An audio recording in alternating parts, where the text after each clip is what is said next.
अस्सलाम वालेकुम बेटा, this is your science class. Acid basis और साल्ट्स का ये लास्ट टॉपिक है, ठीक है। लास्ट टॉपिक का मतलब समझ रहे हैं ना आप? इसका मतलब ये है कि प्रीवियस जितने भी टॉपिक हैं वो आपको आते हैं, ठीक है। और आज भी जो हम पढ़ रहे हैं वो भी आप लोग याद कर लेंगे और आपको ये भी आ जाएगा, तो ये चैप्टर आपका बड़े अच्छे से क्लोज हो जाएगा। तो जिस बच्चे ने नहीं याद किया, इंसानों की तरह बैठ के तो याद कर ले इसे। आल्सो बेटा, इसके बाद जब ये चैप्टर खत्म हो गया तो इस बुक को दोबारा तो हाथ लगाना नहीं हमने। हाँ लगाएंगे हाथ, लेकिन जब टेस्ट होगा। वैसे हमने इसमें से अब कुछ नया पढ़ना नहीं है। अब हमने शुरू करनी है फिजिक्स की बुक। तो अगर किसी बच्चे ने परचेज नहीं की, कुछ बच्चों ने तो कर ली थी, बाकी ज्यादातर बच्चों ने परचेज नहीं की, तो बेटा आप लोग ना PTB Punjab text book board की जो बुक होती है ना फिजिक्स की 9th की, वो आप लोग किसी भी ओल्ड बुक सेंटर से मिल जाएगी इजीली। वैसे दूसरी शॉप से भी मिल जाती है, तो आप लोग वो ले लेंगे और अपने पास रखेंगे, ठीक है। जिस दिन मैं कहूंगी उस दिन वो आप लेके आएंगे स्कूल। ओके तो बेटा अब हमने लास्ट टॉपिक स्टार्ट करना है, some common salts and their uses, ठीक है। इसको स्टार्ट करने से पहले ना थोड़ी सी इन्फॉर्मेशन मैं आपको देना चाहूंगी बेटा। कॉमन साल्ट की जब भी आप बात करते हो ना, तो आपके पास क्या आता है? NaCl माइंड में आता है, ऐसे ही है ना। और कुछ तो आता नहीं, नकल ही आती है बस, NaCl। इसको मैं नकल इसको पढ़ रही हूँ, ठीक है, NaCl। वैसे इसको पढ़ते नहीं है ऐसे।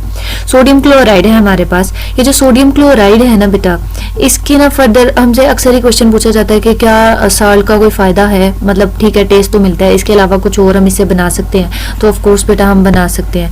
हम ना NaCl की ब्रेक डाउन करा के ना सोडियम मेटल अलग कर लेते होते हैं, इसी तरह क्लोरीन अलग कर लेते हैं। क्लोरीन जो है कभी भी अकेली नहीं होती, क्लोरीन गैस है, इसलिए Cl2 की फॉर्म में होती है। ओके तो इसका मतलब इससे हमें दो मजे की चीजें मिल गई। मजे का मतलब यूजफुल चीजें मिल गई। अब फर्दर और कुछ मिल सकता है? ऑफ कोर्स बेटा मिल सकता है। NaCl को वाटर में जब भी डिसॉल्व कराया जाता है ना, तो वाटर भी जो है वो भी आयोनाइज हो जाता है। यानी कि वाटर क्या बना देता है? जैसे अगर मैं आपको क्लोरीन का भी मॉलिक्यूल ना बनाऊं, सिंपल बना के दिखाऊं, जैसे आप लोग पढ़ते होते हो ना रिएक्शन में कि आपके पास Na पॉजिटिव आयन बन गया और Cl नेगेटिव बन गया। लाइकवाइज वाटर भी ब्रेक करेगा तो क्या बनाएगा? H पॉजिटिव आयन और साथ में OH नेगेटिव आयन। तो इस तरह से ना आयन्स बन जाते होते हैं, वाटर भी आयोनाइज हो जाता है। और जो आयोनिक कंपाउंड होते हैं जैसे NaCl है, एक कोवलेंट कंपाउंड भी होते हैं ना जो कोवलेंट बॉन्डिंग करते हैं, जो आयोनिक बॉन्डिंग करते हैं उन्हें आयोनिक कंपाउंड कहते हैं। तो ये भी पॉजिटिव और नेगेटिव आयन्स प्रोड्यूस करते हैं। अब होता क्या है बाद में फर्दर, हम कहते हैं ये Na पॉजिटिव और ये OH नेगेटिव ये आपस में रिएक्ट कर जाते हैं। रिएक्ट कर जाते हैं मतलब Na पॉजिटिव OH नेगेटिव के साथ मिलके NaOH बना देता है, सोडियम हाइड्रोक्साइड। अब उसके बाद देखें बेटा, इसी तरह H पॉजिटिव और Cl नेगेटिव ये भी आपस में मिलके तो क्या बना देते हैं? Hydrochloric acid. H positive plus Cl negative ये हमें क्या देंगे बेटा? HCl hydrochloric acid. So I am repeating this thing again बेटा। हमारे पास कितने यूजफुल प्रोडक्ट आ गए? हमारे पास टोटल यूजफुल प्रोडक्ट्स जो आए हैं वो हैं 4। कौन कौन से? NaOH, उसके अलावा HCl, उसके अलावा हमारे पास सादा सोडियम मेटल भी आ सकती है और सादा क्लोरीन गैस भी आ सकती है। तो 4 यूजफुल प्रोडक्ट्स का मतलब नाम आपको पता चल गए। अब उसके बाद ना क्वेश्चन क्या किया जाता है? क्वेश्चन ये किया जाता है कि ऐसे कैसे भाई आपने ब्रेक कर लिया, कैसे? कोई प्रोसेस तो होगा ना जिसके थ्रू ये चीजें ब्रेक हो रही हैं। तो ऑफकोर्स बेटा प्रोसेस है, उस प्रोसेस का नाम है इलेक्ट्रोलाइसिस।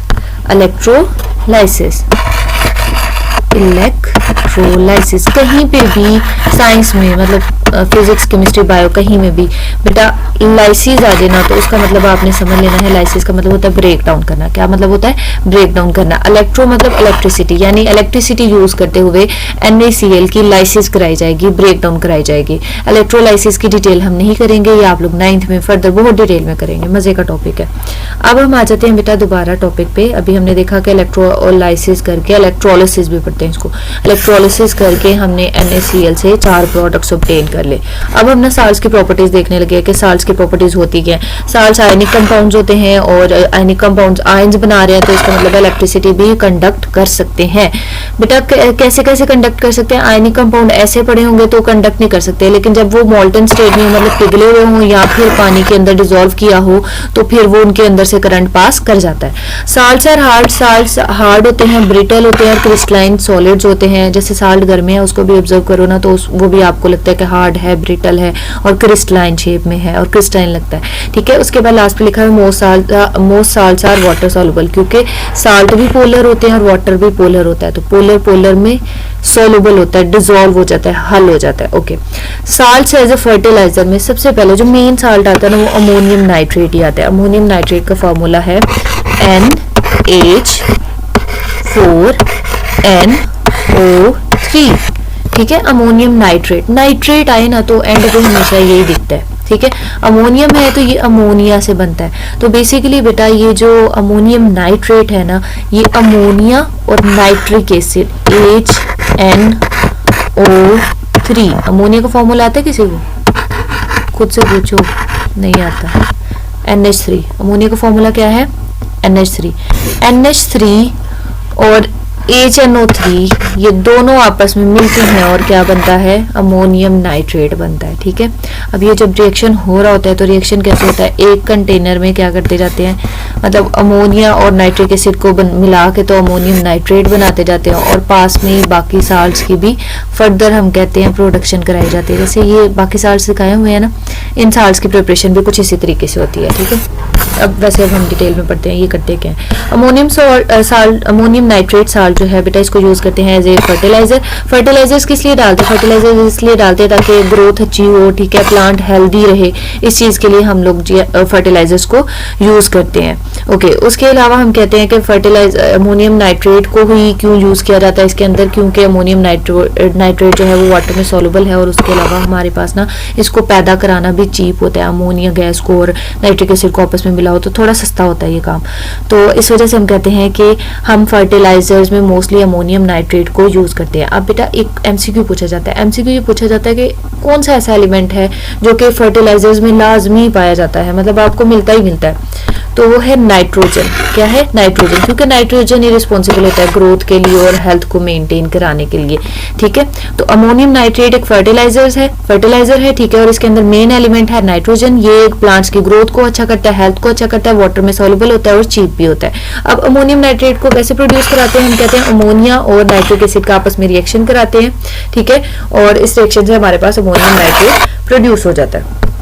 ओके, फर्दर देख लें बेटा। फर्दर हम कहते हैं जब भी इनको बेटा जब भी अमोनिया और नाइट्रिक एसिड की प्रोडक्शन कराई जा रही होती है ना, तो अमोनिया का टैंक और नाइट्रिक एसिड का टैंक, अमोनिया को तो पहले पैदा कराना पड़ता है भाई, ऐसे ही नहीं आ जाता। इसी तरह नाइट्रिक एसिड को भी किसी ना किसी तरीके से प्रिपेयर कराना पड़ता है, तो इनके टैंक्स ना करीब ही रखे जाते हैं ताकि जैसे जैसे अमोनिया बनता जाए वैसे वैसे HNO3 के साथ रिएक्ट करे, ना ज़्यादा दूर जाना पड़े हमें, और तीसरे कंटेनर में हमारे पास अमोनियम नाइट्रेट बनता जाए। अब अगर हम दूर दूर इनकी मतलब इंडस्ट्रीज में एक इंडस्ट्री बना दे अमोनिया पैदा कराने वाली, दूसरी नाइट्रिक एसिड प्रोड्यूस कराने वाली, तो फर्टिलाइजर बनाना बहुत महंगा पड़ जाएगा, क्योंकि ट्रांसपोर्ट में भी आपको पैसे लगाने पड़ेंगे। तो इस वजह से जब जहां कहीं पे बेटा ये फर्टिलाइजर्स बनते हैं ना, वो अपनी अमोनिया गैस प्रोड्यूस कराते हैं, अपनी नाइट्रिक एसिड प्रोड्यूस कराते हैं, मतलब प्रिपेयर कराते हैं, तो उनके कंटेनर भी पास पास से रखते हैं ताकि उधर सारा कुछ बनता जाए। जैसे आपकी मदर अक्सर कह रही होती है, ठीक है मैं खाना बना रही हूँ तो साथ साथ इधर किचन में खाते जाओ, लेकिन आप लोग कहते हो कि नहीं भाई हम अंदर खाएंगे, टीवी के पास बैठ के खाएंगे, या फिर टैब के पास या मोबाइल के पास, whatever you have.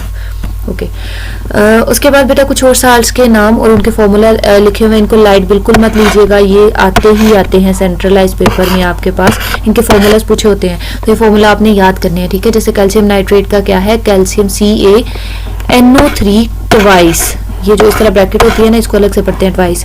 NaNO3 sodium nitrate का है, अमोनियम फॉस्फेट का है, NH4 थ्राइस PO4, ठीक है। तो बेटा ये इन फॉर्मूला को आपने बिल्कुल सही फुल रट्टा मारना है। ओके, यहाँ पे बेटा कुछ इन्फॉर्मेशन दी हुई है कि कहते हैं नॉर्मली जब सी में हम 1 लीटर वाटर लें ना तो उसके अंदर 25 ग्राम सोडियम क्लोराइड होता है, यानी कि नमक होता है।